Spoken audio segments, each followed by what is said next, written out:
Olá, assombrados! Eu sou a Ana Paula e vou contar vários relatos para vocês nesta coletânea de relatos de hoje. Tudo bem? Eu espero que sim, que esteja tudo bem. Para quem não conhece, nós somos o canal Assombrado, temos vídeos todos os dias no canal, todas as noites tem relato ao vivo, entre 10 e 11 horas da noite, todos os dias, às 11 da manhã tem relato também. Tem tipo ao vivo de segunda a sexta, coletânea de relatos no sábado, coletânea temática de relatos no domingo, meio-dia e meia todos os dias tem vídeo do Matheus com o Almanaque Assombrado de segunda a sexta, notícias de sábado e domingo, e de domingo tem especial. Eu não sei se agora se é todo domingo, ou um domingo sim, um domingo não, ou não é todo domingo, mas eu não sei. Pergunte pro Matheus. Bom, temos uma loja virtual, a lojaassombrada.com.br, onde você encontra diversas camisetas muito show, como por exemplo a do lobisomem. Olha que camiseta bonita, que brilha no escuro, gente. Toda essa parte branca que brilha no escuro lindamente. Tem a Serial Killer Collection, que é uma camiseta branca. Essa não brilha no escuro, mas esta daqui brilha. Esta daqui é outra camiseta muito bonita, que é a do ET meditando sobre a galáxia. Brilha no escuro também.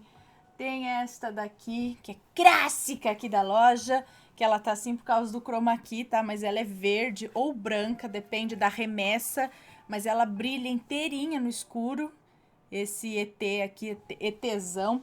Enfim, diversas estampas muito bonitas, tá? Dá uma fuçadinha lá que vale a pena.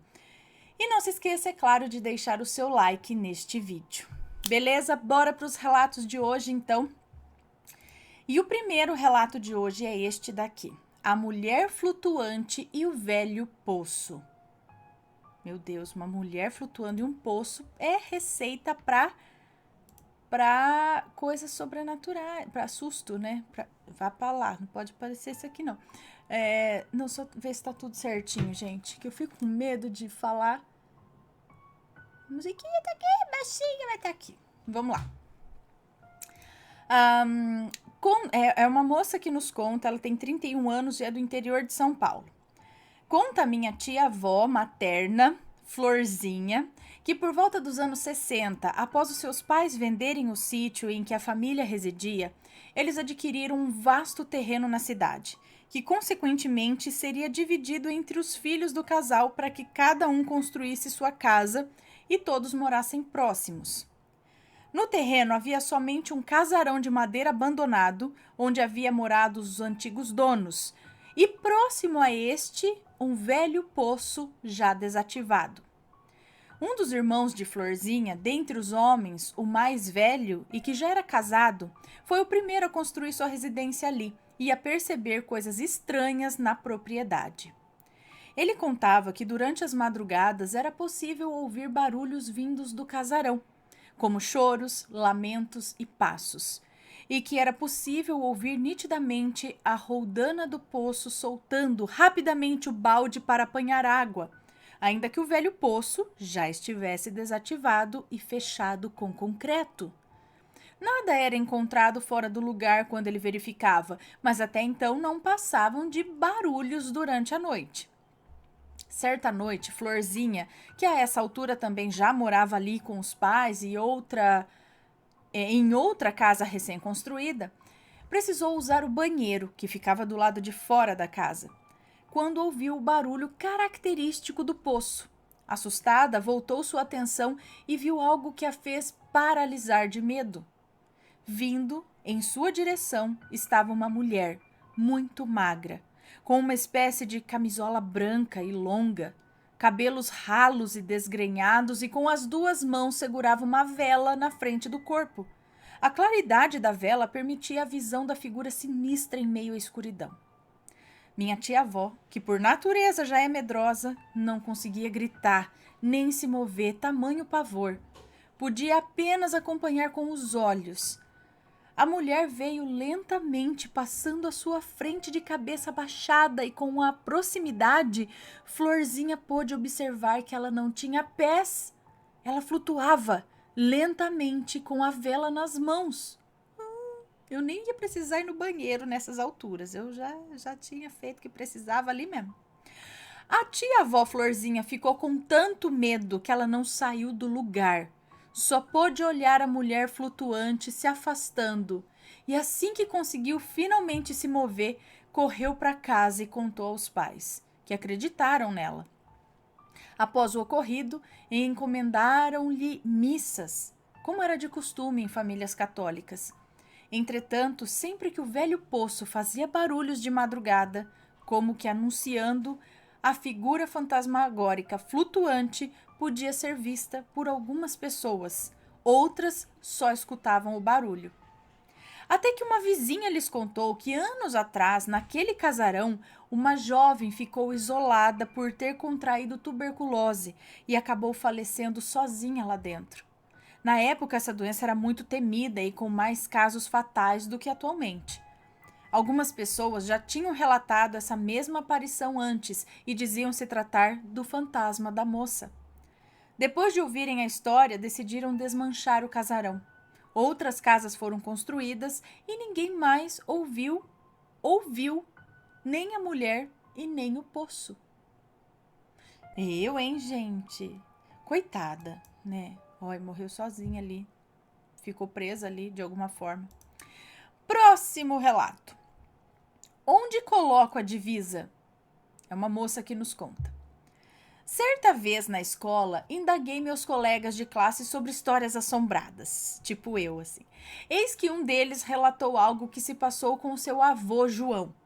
O que vem a seguir são palavras desse colega, que disse ter escutado essa história muitas vezes e que acreditava nela. Meu avô morava em um sítio no interior do Paraná, então agora é o colega contando. Meu avô morava em um sítio no interior do Paraná e em alguns finais de semana ia até uma venda, que é um pequeno comércio de secos e molhados, na cidade próxima ali para comprar mantimentos, tomar uma e jogar baralho. Fazia parte da sua rotina chegar à venda, encontrar os amigos de baralho, passar o dia jogando e voltar para casa ao anoitecer. Em um final de semana, como de costume, o meu avô João foi à cidade, seguiu a rotina na venda. Entretanto, diferente dos outros dias, os companheiros começaram a abandonar o carteado e arrumar os seus pertences para irem embora no meio da tarde.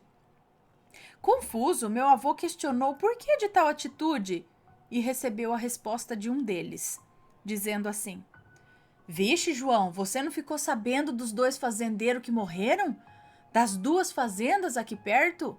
Um matou o outro por conta de disputa de divisa. E aí ele disse: Fiquei sabendo sim, mas o que isso tem a ver? Questionou, né, o João. E o outro disse: Ué, tamo cismado, né? Ninguém quer passar na estrada. Dizem que depois que escurece, ao ponto que justamente ficava divisa, aparece visagem dos 2 segurando um pedaço de cerca e perguntam para quem quer que passe onde é que eles colocam a divisa, contou o homem. Meu avô disse que isso era bobagem, conversa de bêbado. Queria continuar jogando baralho, mas não teve jeito, a maioria foi embora. Contrariado, ele disse ao dono da venda que ia ficar ali bebendo até anoitecer também e ia passar na estrada assim.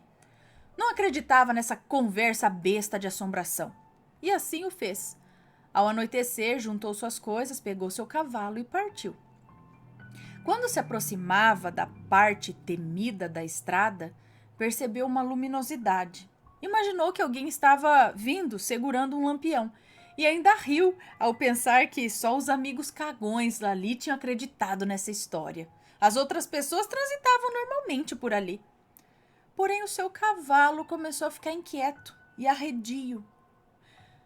O avô João, impaciente e em certo estado de embriaguez também, praguejou o cavalo e o fez seguir o caminho. Foi quando percebeu do que se tratava aquela luz. Ele viu, a uma curta distância, na lateral da estrada, a figura de 2 homens, vestidos com roupas tipicamente do campo e chapéu. Seguravam uma pequena cerca de arame, um de cada lado. E aquela visão dos 2 parecia emitir uma luz própria, como se fosse fluorescente. Eram os 2 fazendeiros mortos. Meu avô tentou incitar o cavalo para ir mais depressa, mas quando estava passando exatamente ao lado da aparição, ele ouviu: Ei! Ele fingiu que não escutou e continuou tentando não olhar. E mais uma vez ouviu, só que agora mais forte, e parecia que falavam do outro lado do seu ouvido, dizendo assim: Ei, meu senhor, onde coloco a divisa? Seu João, em um misto de pavor, raiva e embriaguez, berrou o mais alto que pôde: Vá colocar essa divisa lá nos quintos dos infernos! E saiu em disparada com o cavalo sem olhar para trás. Só parou quando chegou em sua casa. E depois desse ocorrido, ninguém mais ouviu falar da tal aparição dos dois fazendeiros. Bem, eu agora, fulana, não sei se essa história é uma história verdadeira ou é daqueles causos de avós, sabe, Ana? Mas achei muito curioso e engraçado. Meu colega dizia ser verdade, que o avô jurava que isso aconteceu. Ele ficava. E fica aí o questionamento, né? Se for verdade, onde será que eles foram colocar essa divisa? Ah, uma vez, lembrando aqui, lembra de um relato que o moço falou que quando você mandava ir pros quintos dos infernos, eles iam mesmo? Tipo, tipo a assombração parava quando você mandava ir pros quintos dos infernos, eles iam. Aí funcionava. Mas, gente, será que a gente. Aí ele ficou até falando: será que eu mandei as almas pro inferno? Condenei elas ao inferno, já que eu falei isso, e parou.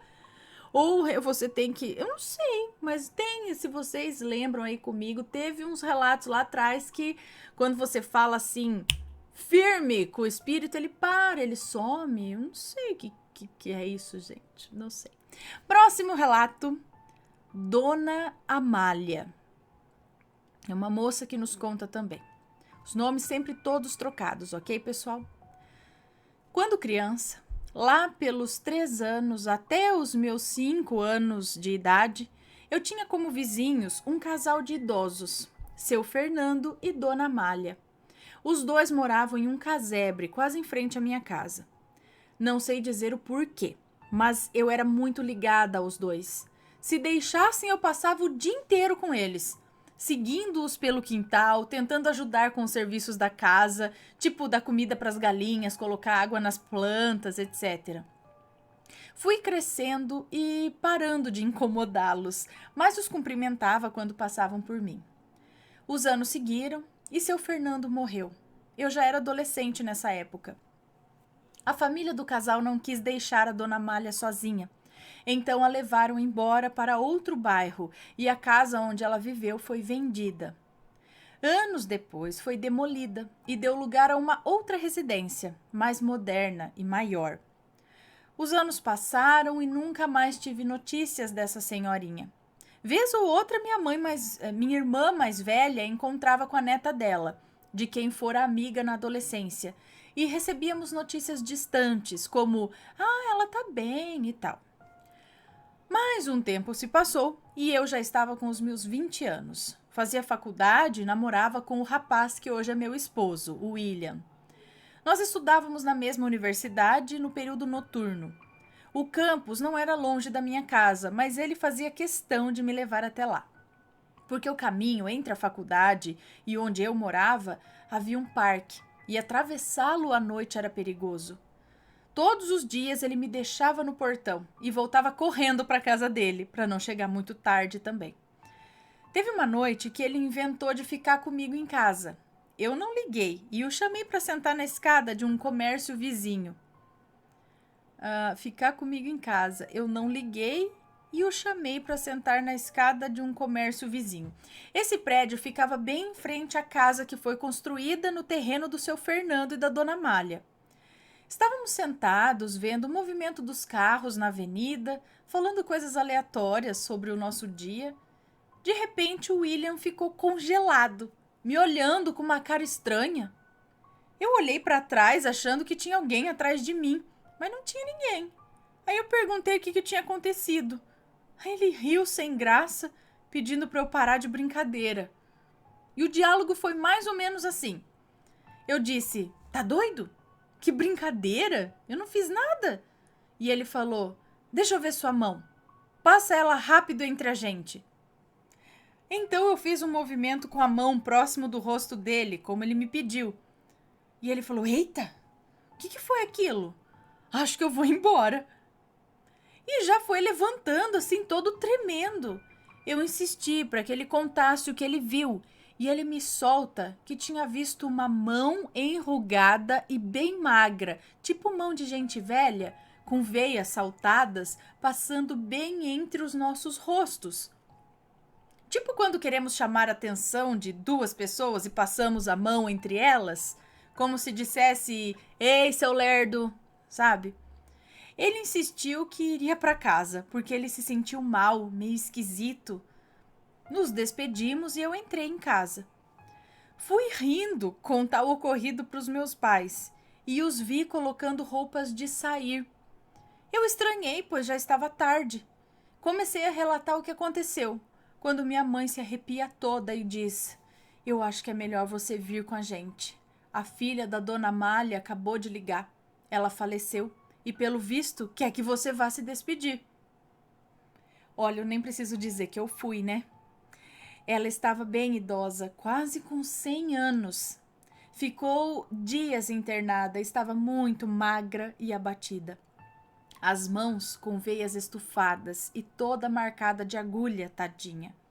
A neta dela disse que ela vivia lembrando de mim. Ah, então foi ela que foi lá, tipo, avisar, falar, ei, eu tô aqui, você vai no meu velório? Alguma coisa assim, não é? Muito legal. Bom, legal.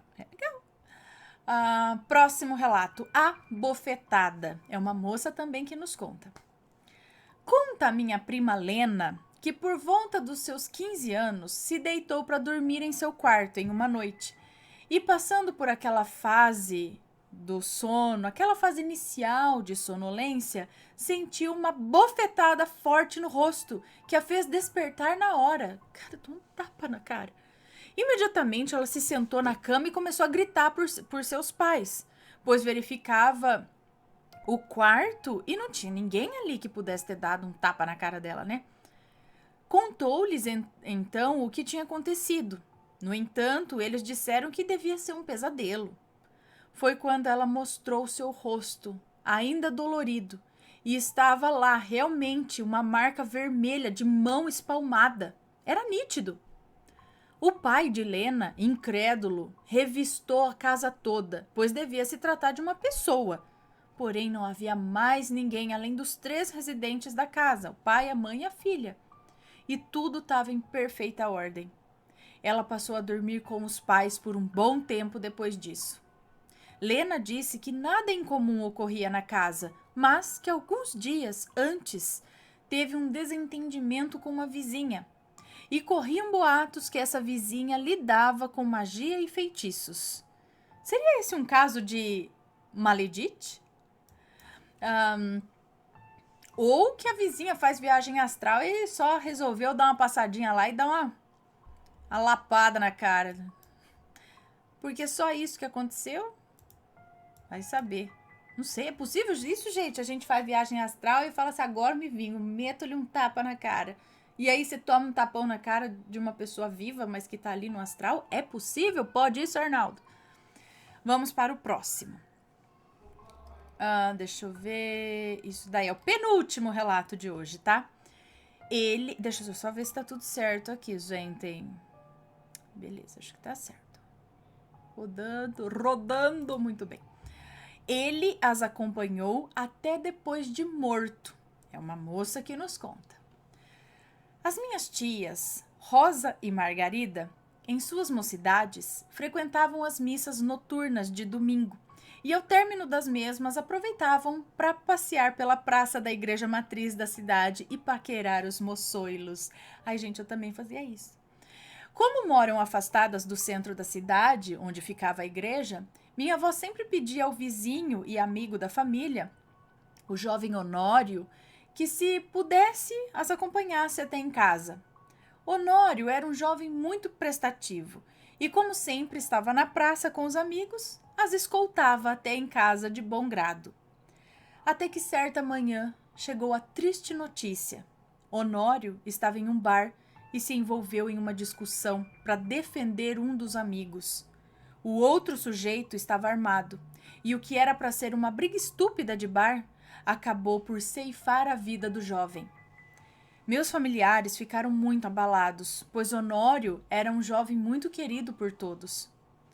Algum tempo se passou e minhas tias voltavam da missa, como de costume, animadas e conversando, quando Rosa começou a sentir uns calafrios e a ter uma sensação estranha de que estava sendo observada. Pediu à irmã que apertasse o passo, pois estava com um mau pressentimento. Ao chegarem à rua onde moravam, avistaram uma figura parada, aproximadamente no meio do quarteirão, e exatamente de frente para a casa delas. Rosa começou a ficar com medo, mas não tinha jeito, teria que se aproximar da figura para entrarem em casa. Conforme andavam, iam identificando que se tratava de um homem, com roupas escuras e um chapéu, e para seu espanto, Rosa percebeu que aquela figura lhe era familiar. Era seu vizinho, Honório. Tia Rosa segurou forte o braço da irmã e, tremendo de medo, disse: Margarida do céu, olha ali o Honório. Valha-me Deus, é ele mesmo. Vamos voltar, Rosa, que por ali eu não passo. Voltar que jeito? Vamos dormir na rua? Questionou Rosa, já puxando a irmã pelo braço. E foi nesse momento que Honório pôs-se a andar, vindo ao encontro das duas, que paralisaram de susto. Ele passou calmamente ao lado delas, de cabeça baixa e com um leve aceno de chapéu. As cumprimentou. As duas se viraram para ver, mas aí ele tinha desaparecido, exatamente após passar por ambas. Elas contaram o ocorrido para a mãe, que não se espantou, disse apenas que ele as acompanhou, como sempre fazia. Entretanto, Rosa e Margarida disseram que tinham medo e não queriam saber de escolta de defunto, não. Sendo assim, minha avó, em visita ao túmulo de Honório, lhe acendeu uma vela e disse que era para ele ficar em paz do outro lado, que podia deixar, pois os vivos iam tomar conta dos vivos. Depois disso, nem Rosa nem Margarida voltaram a ver o fantasma do rapaz. Coitado, era tão gente boa que mesmo depois de morto, em vez de seguir o caminho, ele ainda estava protegendo as meninas lá. Kiko, mas imagina, pode ser a melhor pessoa do mundo, mas quando você vê assim, você fala, meu Deus do céu. Obrigado. E agora vamos ao último relato desta coletânea, que é A Fazenda. É uma moça também que nos conta. Tudo que eu vou relatar aqui ocorreu com a minha sogra e com o meu esposo. Minha sogra é da mesma pessoa lá, ela até usou o mesmo nome, é da mesma pessoa de um outro relato aqui atrás. Aconteceu com a minha sogra, dona...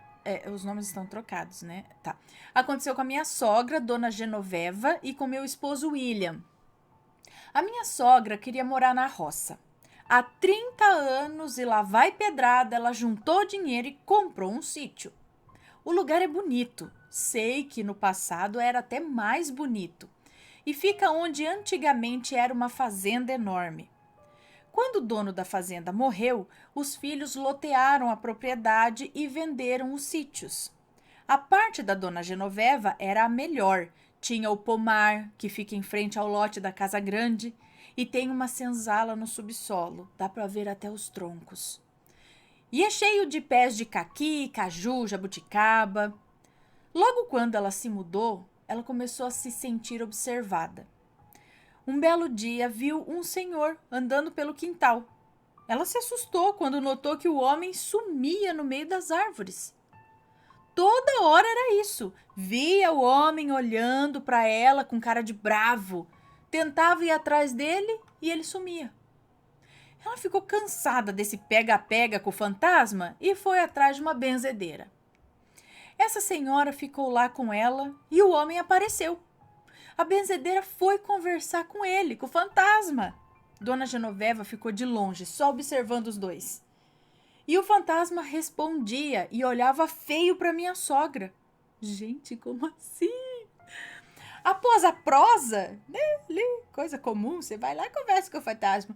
Após a prosa, foi explicado. A assombração era o antigo dono da fazenda, que estava pé da vida com os filhos, pois nem havia esperado ele esfriar e já vender a propriedade. E a raiva que ele tinha da dona Genoveva era porque ela havia ficado com a parte que ele mais gostava, o bendito pomar. Em vida, ele ficava o dia todo naquele local. E agora estava dividindo essa parte com os intrusos, entre aspas, os novos compradores, né? A dona Genoveva. A benzedeira explicou que ele precisava deixar a fazenda no passado e todo aquele paranauê que conversam com os fantasmas, sabe? E o homem sumiu. E a história morreu. Uns 20 anos depois, o meu esposo, William, acordou apavorado após um pesadelo absurdo. Sonhou que estava no sítio dos pais e que ocorria uma carnificina lá. No meio do sono, no meio do sonho, ele olhava para a varanda da casa e via um homem velho olhando feio para ele. O homem entrava no meio das árvores e sumia. E isso se repetiu umas tantas vezes. Sempre do mesmo jeito. Uma carnificina, o velho encarando com cara feia. E aí ele ficou tão perturbado que começou a ficar com mais ranço que já tinha daquele sítio.